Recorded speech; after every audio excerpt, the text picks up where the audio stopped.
tutulungan ko siya. Kahit na manganib ang trabaho ko. O kaya kahit ang buhay ko pa.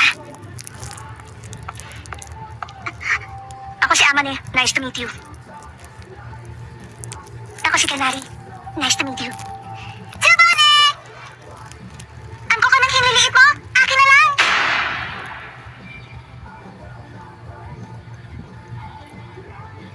Uminom sakit Subone.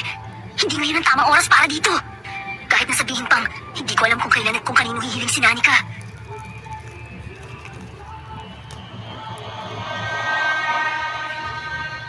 Oo naman. Walang problema doon.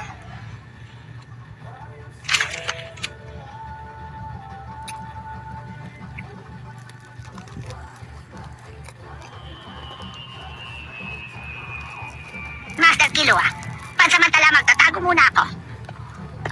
Kung hindi ako makikita ni Master Aloka, ibig sabihin, hindi makakahiling si Master Aloka ng kahit ano sa kung sino man. Maliban na lang pag nagbagong isip ko. Naiintindihan mo ba kung anong ibig kong sabihin?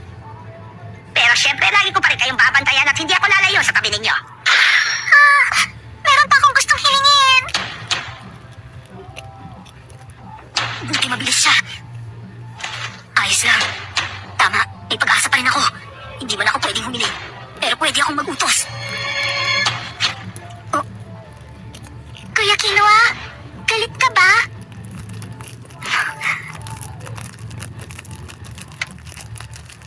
Ayos lang lahat. Aloka, wala kang dapat alalahanin kahit ano. Iligtas kita. Pangako.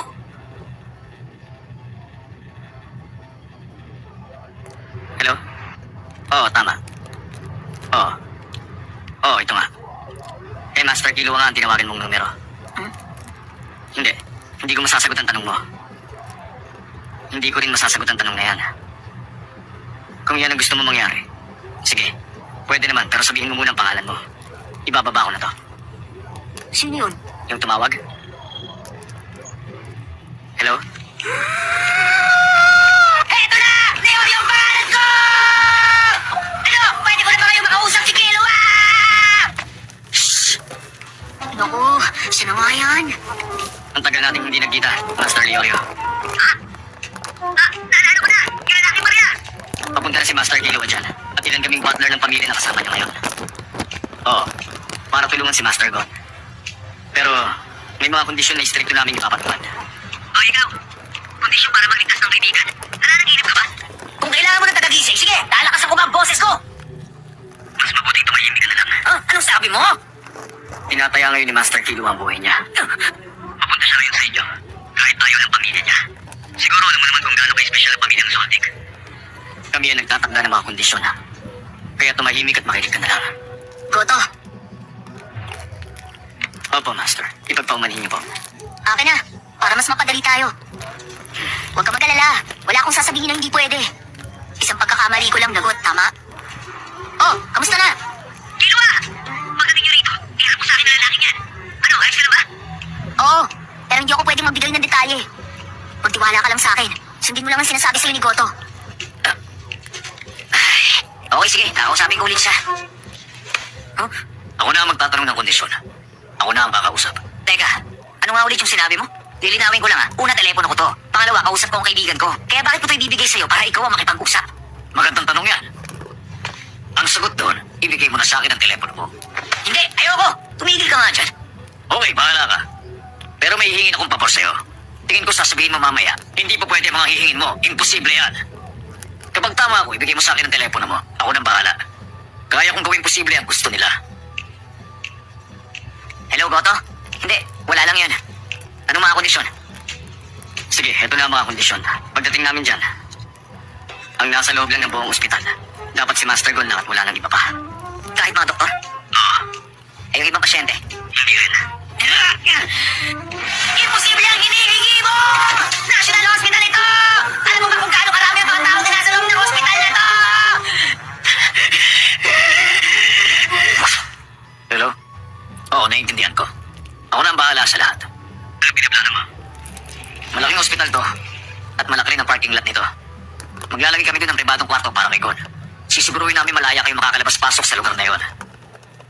Titiyakin ko na wala makakaalam sa gagawin niyo doon. Kahit na ano pang mangyari, makakaasa ka. Mabuti kung gano'n. Naibigay mo ang mga hinihiling namin. Mula ngayon, gusto ko sa'yo ako makikipag-usap. Ganun ko simple. May kailangan pa akong tawagan. Hello, Nov. Ako to. May mga pagbabago sa sitwasyon. Kailangan natin maglagay ng kwarto sa parking lot para kaigunan sa mga aparato. Hindi. Walang mga monitor. Hindi rin pwedeng bintana. Oo, tama. Parang meron nga sila nakuwang nen-exorcist. Kaya ayaw nila may makakita ang iba. Pero parang iba ang dating nung nakausap ko si Kilua. Sabi na nag-iisang nen-exorcist na Hunter Association, hindi niya matutulungan si Gon. Pero sabi ni Kilua, papapagaling niya si Gon ng walang panganib. Hindi na. Mas makabubuting huwag na muna tayo makialam. Sabi ni Kilua, siya na ang bahala. Tandaan mo ng rule nating mga nasa field. Makinig sa pinagkakatiwalaan nating kaibigan pag sinabi niya siya na ang bahala. Morel, ikaw na ang bahala sa pakikipag-usap kina Kilua. Oo, walang problema. Oh, ano gagawin mo ngayon? May pupuntahan lang ako. May mga importanteng bagay akong dapat asikasuhin.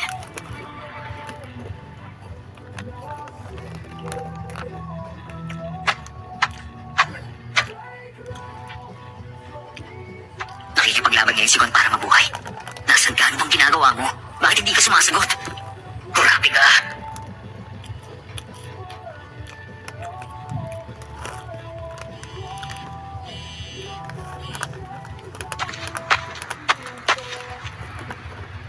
Gusto namin malaman niyo na kami mga Zodiac, ginagalang namin ang kahilingan ng dati namin chairman.